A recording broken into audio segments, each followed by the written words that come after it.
Hello दोस्तों, आज मैं आपको ट्रिग्नोमेट्री के बारे में समझाऊंगा। और ये जो मैंने पीडीएफ है एनसीईआरटी की वेबसाइट से ये चैप्टर उठाया है। और आशा करता हूँ इस लेक्चर को देखने के बाद आप सभी को ट्रिग्नोमेट्री समझ आ जाएगा।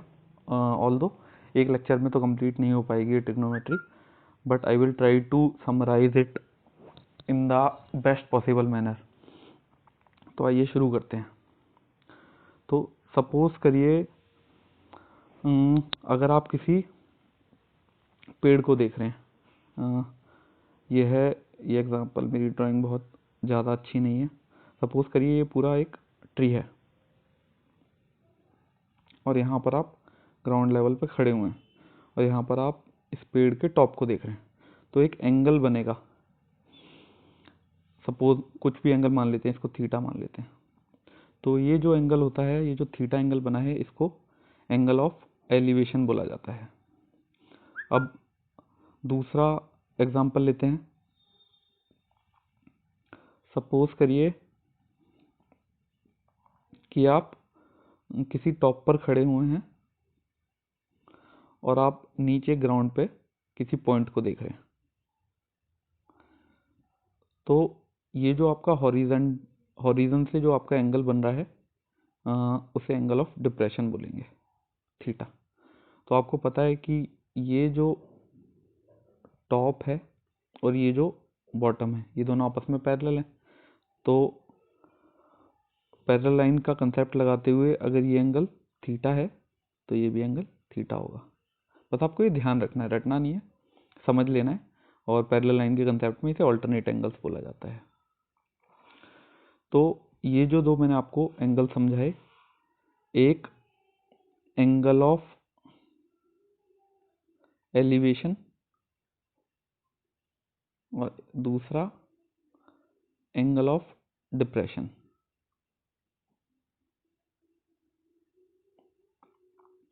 ये दो एंगल्स हैं जिनका बार बार यूज होगा भी ट्रिग्नोमेट्री के चैप्टर में। तो आइए लौटते हैं अपने पीडीएफ की तरफ। तो ट्रिग्नोमेट्री एक ऐसी ज्योमेट्री है जिसमें किसी भी ट्रायंगल्स में साइड और एंगल्स के रिलेशनशिप को दर्शाया जाता है। यही दिया हुआ है यहाँ पर। Trigonometry is the relationship between sides and angle of a triangle. और जो साइड और एंगल के बीच में जो रेशियो बनते हैं उनको ट्रिग्नोमेट्री रेशियो बोला जाता है। तो आपको आसान से शब्दों में समझाने के लिए सपोज करिए कि एक ये राइट ट्रायंगल है, ये है पॉइंट ए, ये है पॉइंट बी, ये है पॉइंट सी। तो एंगल बी तो हो गया 90 डिग्री, बाकी दो एंगल बचे, एक एंगल ए और दूसरा एंगल सी। अब आप जानते हैं किसी भी ट्रायंगल में तीनों साइड्स का सम 180 डिग्री होता है और एंगल बी ऑलरेडी 90 डिग्री हो चुका है। तो angle a and angle c both will be less than 90 degree. इसका मतलब है एंगल ए और सी एक्यूट एंगल होंगे। तो राइट ट्रायंगल, सबसे पहले अगर किसी को नहीं पता है राइट ट्रायंगल क्या होता है, राइट ट्रायंगल एक ऐसा ट्रायंगल होता है जिसका कोई भी एक एंगल 90 डिग्री हो। वो हमने यहाँ पर मान लिया है एंगल बी 90 डिग्री है। जरूरी नहीं है एंगल बी 90 डिग्री हो। उदाहरण के तौर पर दूसरा, जैसे कोई दूसरा पेन मैं ले लेता हूँ, ये एंगल ए भी हो सकता है। तो यहाँ पर एंगल ए 90 डिग्री हो गया, या फिर एंगल बी भी हो सकता है, एंगल सी हो सकता है, बी तो हमने ले लिया था। तो कोई भी ऐसा ट्रायंगल जिसका एक एंगल 90 डिग्री हो वो राइट ट्रायंगल बन जाता है। अगर आपको इतना आता है बस सिंपल सा कंसेप्ट, तो पूरी ट्रिग्नोमेट्री फिर बहुत ज़्यादा टफ नहीं रह जाती है। इसमें 6 जो एंगल और उसके कॉरस्पॉन्डिंग साइड्स होती हैं उसके बीच में 6 रेशियोज बनते हैं। 6 रेशियो, अब ये रेशियो क्या चीज़ आ गई भाई नई सी एकदम, ये कुछ नहीं है, ये दो साइड्स के बीच में, जैसे सपोज करिए आपको पता है कि कोई राइट ट्रायंगल होता है तो उसका जो 90 डिग्री एंगल होता है उसकी जो दो साइड्स होती हैं उनमें से कोई भी एक साइड को हम परपेंडिकुलर बोलते हैं, दूसरे को बेस बोलते हैं, और जो सबसे लॉन्गेस्ट साइड होती है उसे हाइपोटेनस बोला जाता है। तो क्या जरूरी है यही बेस हो? नहीं, ये परपेंडिकुलर भी हो सकती है। बस आपको इतना सा ध्यान रखना है कि परपेंडिकुलर और बेस हमेशा 90 डिग्री के साथ वाली जो साइड्स हैं वही होंगी। जैसे अगर मैं ये कहूँ कि ये परपेंडिकुलर हो सकती है तो इसका जवाब है ना, या फिर अगर मैं कहूँ ये बेस हो सकती है तो इसका जवाब भी आपको पता है नहीं। तो ये हाइपोटेनस होगी, इनमें से कोई भी एक परपेंडिकुलर होगी या बेस, और अगर ये परपेंडिकुलर है तो ये बेस हो जाएगी, और अगर ये बेस है तो ये परपेंडिकुलर हो जाएगी। ठीक, अब आगे समझते हैं। अगर हम इस एंगल को एक रेफरेंस पॉइंट मानते हैं, इसको थीटा मान लेते हैं, थीटा की वैल्यू कुछ भी हो सकती है, ग्रेटर देन 0 ये थीटा है, और लेस देन 90, क्योंकि तीनों ट्रायंगल्स के एंगल का जो सम है वो 180 डिग्री ही हो सकता है, तो ऑलरेडी एक 90 हो चुका है, तो बाकी जो बचा हुए दो एंगल होंगे वो 90 से कम होंगे, और 0 अगर हो जाएंगे तो फिर ट्रायंगल बन नहीं पाएगा। तो अगर सपोज कर लीजिए हमने एंगल सी को रेफरेंस एंगल माना है, तो परपेंडिकुलर इसमें ए बी हो जाएगा, ए बी परपेंडिकुलर हो जाएगा, और बी सी बेस हो जाएगा हमारा। और हाइपोटेनस तो हमें पता है हमेशा शुरू से, जो सबसे बड़ी साइड होती है 90 डिग्री के सामने वाली साइड, इस केस में ये वाली। या फिर अगर हम इसको थीटा मानते हैं, इसको रेफरेंस पॉइंट मानते हैं, तो ये हमारा परपेंडिकुलर हो जाएगा, ये हमारा बेस हो जाएगा, और हाइपोटेनस हमारा हमेशा फिक्स होता है।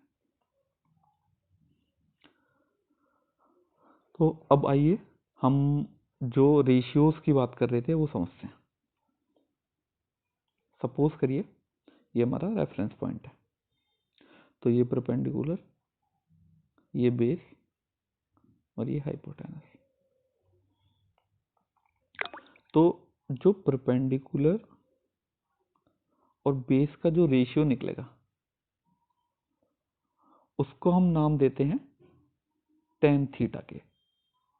अब ये थीटा क्या है? ये जो एंगल है यही थीटा है, ठीक है। बस एक नाम है जो हमने दे दिया है कि जब भी P बाई बी होगा तो उसको हम टेन के नाम से पुकारेंगे। जैसे आपका एक नाम रख दिया गया है, आपको उसी नाम से पुकारा जाता है। तो P बाई बी जब भी परपेंडिकुलर और बेस का जो रेशियो होगा वो टेन के नाम से पुकारा जाएगा। दूसरा देखते हैं, जब भी P बाई एच का रेशियो आएगा, ये हमारा थीटा होगा, तभी ये पॉइंट P बन पाएगा। तो P बाई जो H का रेशियो आएगा उसे साइन के नाम से पुकारा जाएगा। और तीसरा, अगर B बाई H का रेशियो आएगा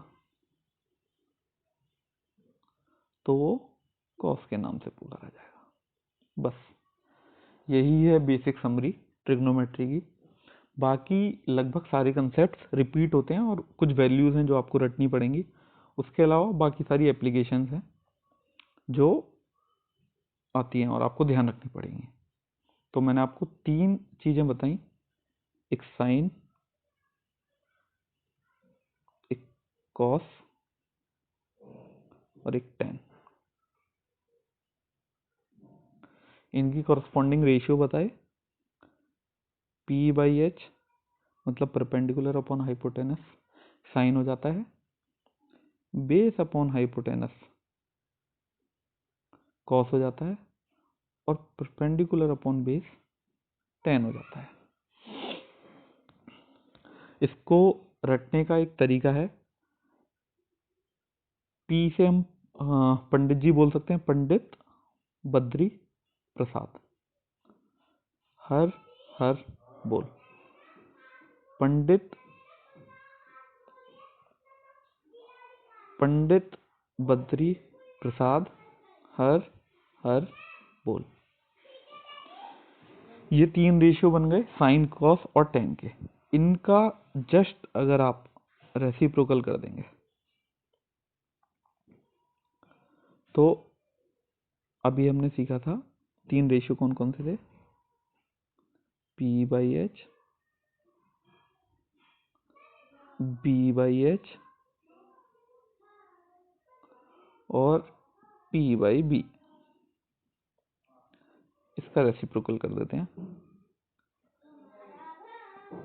H/P, H/B और B/P। तो फिर इनको किस नाम से पुकारेंगे, इनको बोला जाएगा, अगर H/P है तो वो हो जाएगा कोसेक, H/B है तो हो जाएगा सेक, और B/P है तो वो हो जाएगा कॉट। तो बस आपने 6 रेशियो अगर ये रट लिए और कुछ वैल्यूज रट ली तो फिर ट्रिग्नोमेट्री में ज़्यादा कुछ समझने लायक रह नहीं जाता है। तो आइए समराइज कर देते हैं पूरे कंसेप्ट को। सबसे पहले मैंने आपको बताया था P/H perpendicular upon hypotenuse, B/H base upon hypotenuse और P/B परपेंडिकुलर अपॉन बेस। और इनका जस्ट रेसिप्रोकल H/P, H/B और B/P। P/H हमारा हो गया था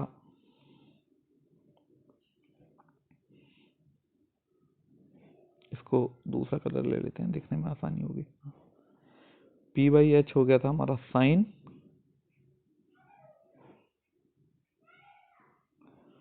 B/H हो गया था हमारा कॉस,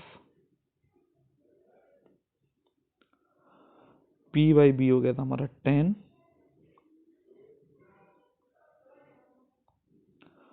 इसी तरह से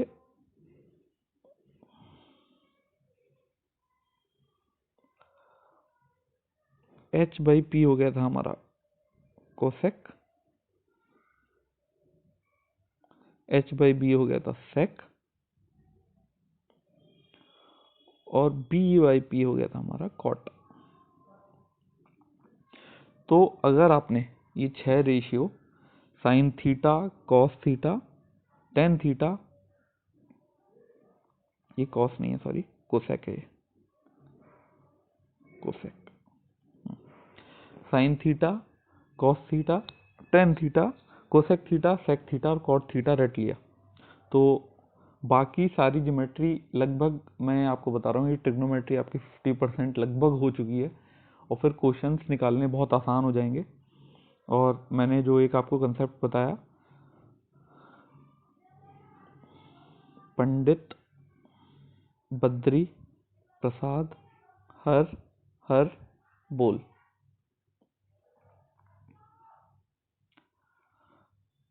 तो ये साइन था, सॉरी, ये साइन था, ये कॉस था, ये टेन था, और इसका जस्ट अपोजिट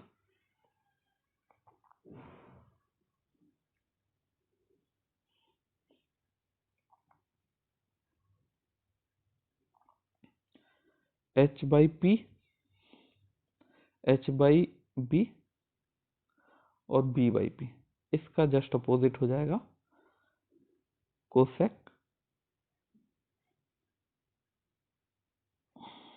ये कोसेक, ये सेक और ये कॉट। अब इसकी कुछ वैल्यूज हैं। वैल्यूज क्या है कि जैसे अगर हम एक ट्राइंगल लेते हैं, ये हमारा ट्राइंगल है, ठीक है, तो सपोज करिए 90 डिग्री है ये। आप सभी को एक पाइथागोरस थ्योरम पता होगी। जैसे अगर ये इसकी वैल्यू में 3 मान के चलता हूँ, इसकी वैल्यू 4 मान के चलता हूँ, तो हमारा हाइपोटेनस कितना हो जाता है, under root of 3 square plus 4 square. इसका आंसर निकल के आता है 5। ठीक, तो ये हमारे ट्रिपलेट्स बन गए कि अगर बेस या परपेंडिकुलर 3 है, दूसरी साइड 4 है, जो 90 डिग्री के साथ वाली साइड है, तो उसके सामने वाला जो साइड बचेगी वो 5 हो जाएगी।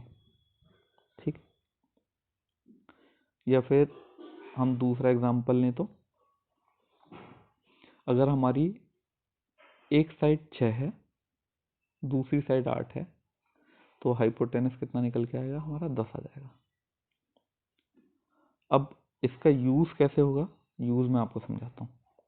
जैसे सपोज करिए हमारा राइट ट्रायंगल है, ठीक, किसी ने आपको ये बता दिया कि अगर हमारा परपेंडिकुलर 3 है और बेस हमारा 4 है, तो हमें साइन थीटा बताना है कितना होगा। अब आप सभी को पता है साइन थीटा क्या होता है, परपेंडिकुलर अपॉन हाइपोटेनस। परपेंडिकुलर आपको पता है 3 है, हाइपोटेनस आपको पता है, हाइपोटेनस नहीं पता, हाइपोटेनस निकालना है, और बेस आपको पता है 4 दिया हुआ है, तो हाइपोटेनस निकल जाएगा पाइथागोरस थ्योरम से, वो आएगा कितना, 5। तो साइन थीटा की वैल्यू कितनी हो जाएगी, परपेंडिकुलर 3 और हाइपोटेनस 5। बोलिए आपको समझ आ गया। ठीक है, कई लोगों के मन में ये डाउट होगा कि परपेंडिकुलर तो कोई भी हो सकता था ना, ये अगर हमारा राइट ट्रायंगल है तो इनमें से ये भी परपेंडिकुलर हो सकता था और ये भी हो सकता था। मैंने बताया परपेंडिकुलर और बेस रेफरेंस पॉइंट पे डिपेंड करते हैं। तो हमारा इसमें जैसे रेफरेंस पॉइंट क्या था, रेफरेंस पॉइंट था हमारा ये वाला, तो इसके सामने वाला परपेंडिकुलर हो गया और इसके साथ वाला बेस हो गया। दूसरा क्वेश्चन समझते हैं। दूसरा क्वेश्चन, सपोज करिए हमारा रेफरेंस पॉइंट है ये, इस बार हमें हाइपोटेनस दिया है, इस बार हमें उसी तरह से मान लेते हैं 3 और 4 ये 5 है, कोई कहे टेन थीटा बताना है, ये हमारा थीटा है, तो टेन थीटा कितना हो जाएगा प्यारे बच्चों, टेन थीटा हो जाएगा, फॉर्मूला आप बताओ, परपेंडिकुलर अपॉन बेस। परपेंडिकुलर पता है 3 और बेस हो गया 4, तो 3/4 आपका टेन थीटा हो गया। अगर सपोज करिए ये होता हमारा रेफरेंस पॉइंट, थीटा इसको मानते हैं, और ये होता हमारा 3, ये होता 4, तो हमारा टेन थीटा कितना हो जाता है, यहाँ से टेन थीटा हो जाता परपेंडिकुलर अपॉन बेस। अब परपेंडिकुलर इसमें 3 नहीं रहेगा, परपेंडिकुलर ये 3 नहीं है, ये गलत है, परपेंडिकुलर होगा हमारा 4 और बेस हो जाएगा 3।